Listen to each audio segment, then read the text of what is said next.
It's 6 AM and we're going to Water Duncan's today. We're in Sarah's back garden. I've just had a shower. Sarah's going in.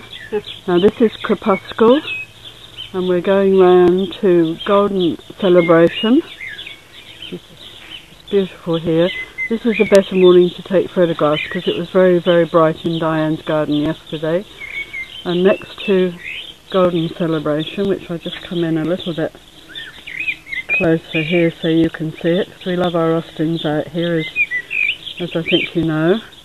And then next to that coming over is Belle's Story, which of course is another Austin.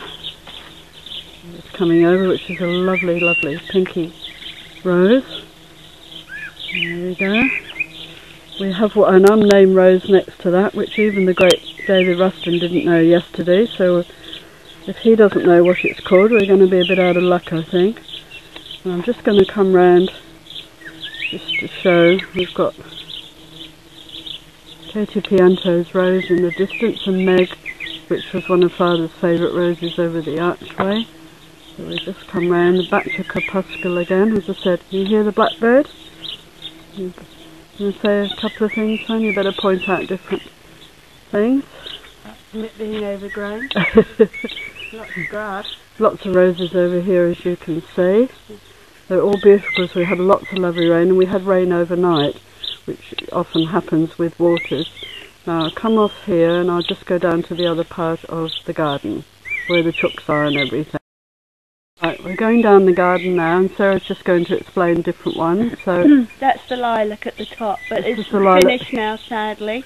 You missed it. You've got May there, haven't you? Which we? No, it's Pyranthus augustifolia. Oh right, there we are. So we even know the Latin names. Aren't we good up here? Okay. This is 4th of July. 4th of July, right. Won't talk about that. American War of Independence and all that rubbish. I like stripes. We've got, is this Just Jerry? Yeah. Yeah. Just Jerry. Just Jerry, of course. It's the only, I can't grow Just Jerry. It doesn't like me at all for some reason. And yet I pruned it a boutilon very hard, but sort of looking very scraggy next to it, unfortunately. Come to Just Jerry. Yeah. And then we've got... This is a Delbard. Sorry, Susie. Oh dear. Yes, I don't like Mr. Delbard. No, it's a stripy one. No. Henri Matisse, I think. Right, Henri Matisse. I think so. Okay. Can't remember. It doesn't matter, I'll look later. And this is Mutabilis. This is Mutabilis, which is... Or Mutabilis, Mutabilis, which everyone... Yes, depending on how you want to call it. And can you see that one in the down there? Yeah. That's an old rose, heritage rose. Right. That came from Jane Caddy's garden? Yes, Jane, who is one of the Victoriana ladies. Yeah, you better ask her what that one is, which she can't remember. That one's Sibyl, C-Y-B-I-L-L. C-Y-B-I-L-L. Yes. Yes. Yeah. So, one of Water's ones, isn't it?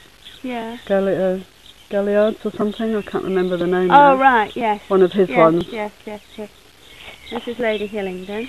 This is Lady Hillingdon. You can see all the bit of the grass there. This is Lady Hillingdon. Again, I can't grow Lady Hillingdon. She doesn't like me, so I've given up with that. She celebrated 100 years this year.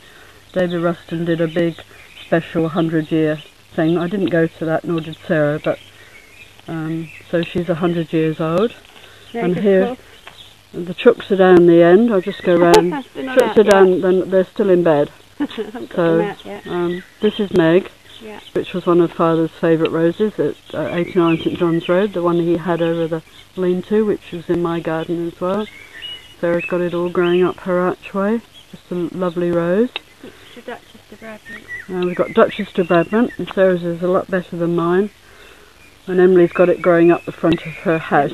Mine's the shrub version. Emily's got the climber. Got the climber, yep. It's not coming out too clear. There we are. Duchess de Brabant, probably not too clear this morning, but I'm getting there. We're just all learning here. And then we've got Katie Pianto, which I've got as well at home, which is called that because it came out of Katie Pianto's garden. It just suddenly appeared, and so that's how it was marketed, which is here in South Australia. This is Hero. And this is Hero, which is another Austin, which Sarah's just going to bring over. Hero. Another lovely, lovely rose. One of the Austins again. You hear the blackbirds singing? Huh. There we are, got that on there, Fran. And then we're turning back, you can see back to the lavender. And that's and the mint. And the mint, yes. They're the grown. And there's crepuscle again. No. So there we are. And some iris over here. Yeah. Lovely iris. There we are. And we just turn round and what's your rose over there? Oh, Masutilia, yes. That's a beautiful rose. Yeah. There we are. Okay. We're just under the shadier part of the garden at the back. And this is Lorraine Lee, which is a very, very famous Australian rose. Old one, bred by Alistair Clark, and it actually blooms throughout the winter months because he bred with our terrific heat out here that you could have roses that bloom during the winter. Burgundy iceberg. And burgundy iceberg, my favourite. Really? Yeah, burgundy iceberg, the old iceberg which David Austin bred a lot of his roses from, but this is the burgundy one. Okay, what have we got here? This is Sibyl again. Oh, it's Sibyl. Just beautiful. Sibyl. I think it's the galliard, one of the galliards, is it, or one of those, or something? Yeah. Yeah, Sibyl again. It's very prolific, that one. I'll just come past. You can see the truckyard, and there's Sarah first thing in the morning. She's ducking.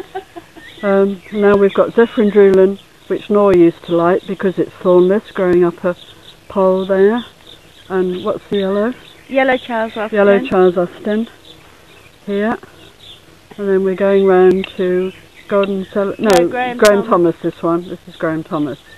And the white is Margaret Merrill. And Margaret Merrill, which is the biggest cutting rose in the UK. All the florists used to use Margaret Merrill. We're not sure if they still do, but it used to be one of the biggest cutting roses. And Possum Prince, all these over here for Sarah. There's Graham Thomas, just a little bit of Graham Thomas. Okay, and the birds are still singing, and we're going to start to get going now. The Echium is finished round the corner. Yeah, it was huge. Yeah, so we're just all going to get going because we have to be at Waters by 8 o'clock in the morning today for his big day, and we'll take some there for you. Now this rose, we can't give you a name at the moment. It's one that came from Roma's garden, which is Riley's great-grandmother, who sadly passed away earlier this year at 93, but this is one of her lovely roses. It's a very old rose, a big hybrid tea, and Sarah has got a name of it somewhere. And here is just a small sparrow's hoop at the moment because it hasn't been in very long, but again another favourite rose. It hasn't been in long, so it's not, but it will grow very big. Sarah's got a large garden, so there's a lot to fill in. And then coming round we've got Roma's Rose again, we call it that for a minute. And then we've got Bourbon Queen, which is starting to come. It's only small. What you can see of it, sorry. Yeah, just put there. You didn't have to do it, No, it's just stopped for a minute.